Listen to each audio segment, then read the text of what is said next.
Hey guys, welcome to another episode of Arc Synergy. Make sure you stick around. Today we're going to go over another state licensure information. So in those videos, you'll get all the information that you need in order to apply to renew your speech language pathology license in any state in the US. So feel free to check out our library of videos. Episodes, we go over each specific state licensure separately so they're easy to find and go through. And without any further ado, let's go into today's episode.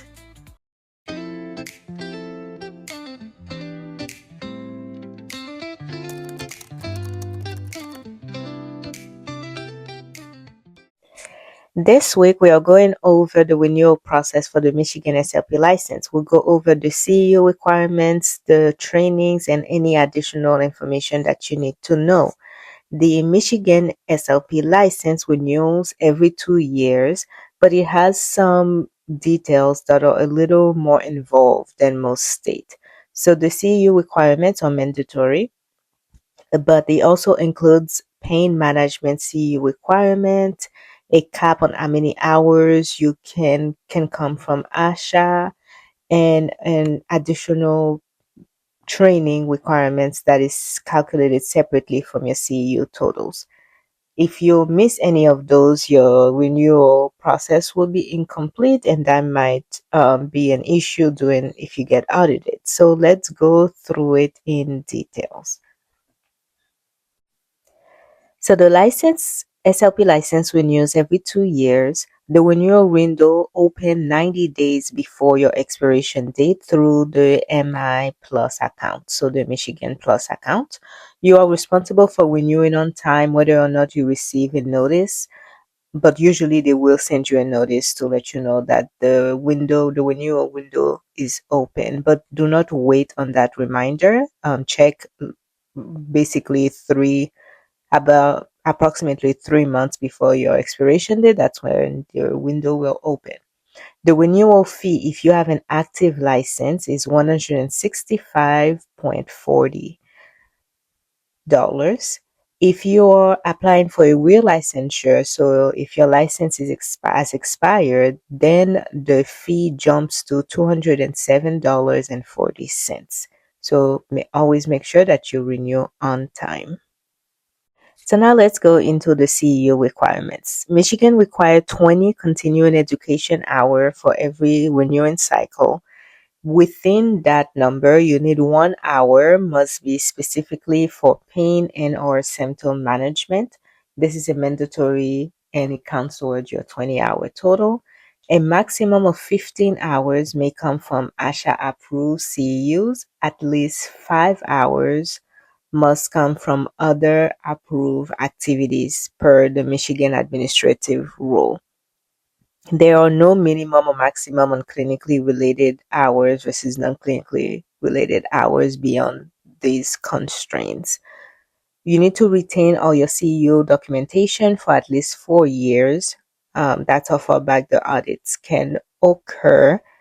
And of course, if you upload your CEU certificate in the ARC Synergy app, we will retain the certificate for you and email you all your certificates per licensing period once if you ever end up needing them. Now, for this one, I will say the main thing that is different is the ASHA cap, because most states do not have that restriction. So make sure that you have at least 5 hours from other sources. I hope that today's episode have been really enjoyable for you so far. Please take the time to leave us a review, to leave us a comment, and to like today's episodes. It will really help us develop those videos and put them out faster. And if you have the time, feel free to check out the ARC Synergy app on both iOS and Android. The app is free and there is a free clinician plan, so you don't have to worry about doing any subscription to get started in the app. And let me know what you think. Now, let's get back into the episode. Implicit bias training is required at every renewal cycle and does not count towards your 20 CEU hour requirement. You need to have 1 hour of implicit bias training per year of licensure in the renewal period. So for a standard 2-year license, that is 2 hours total per renewal cycle. This must be completed and documented before submitting your renewal. You will not be able to process that renewal if you don't attest that you've completed the bias training.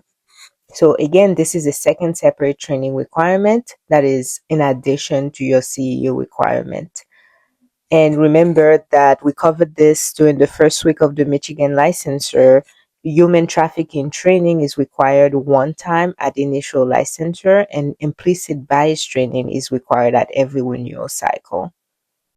If your license lapses and you are completing a relicensure application rather than a standard renewal application, the human trafficking training will be required again in addition to the implicit bias training. So keep that in mind if you're applying for relicensure. And of course, every renewal application requires you to answer the good moral character question and disclose any disciplinary sanction from all state that you've ever been licensed in. You need to report that to the Michigan board. If you have any questions or if your information has changed since the last time you've renewed, we keep the phone number and email address of the board in the Arc Synergy app. You can look up that information for free in the app, and we keep them updated. So yeah, check it out. Now, as a quick recap for the Michigan licensure process. So the Michigan renewal process, again, you 20 CEU hour requirements with a mandatory pain management hour and a maximum of 15 hours from ASHA CEUs. You need 2 hours of implicit bias training in addition of the 20 CEU hours. And the human trafficking training is required if you're applying for relicensure rather than a standard renewal.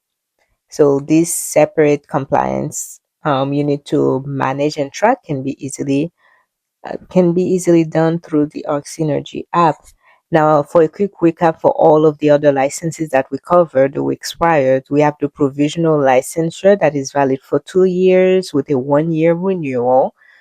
And that's it. Now we've covered all the information for the Michigan SLP license, how to obtain a full license, a provisional license, and how to renew your license. If you find these short videos and podcasts useful, make sure to give us a like, give us a follow, and let us know what other state you want us to cover.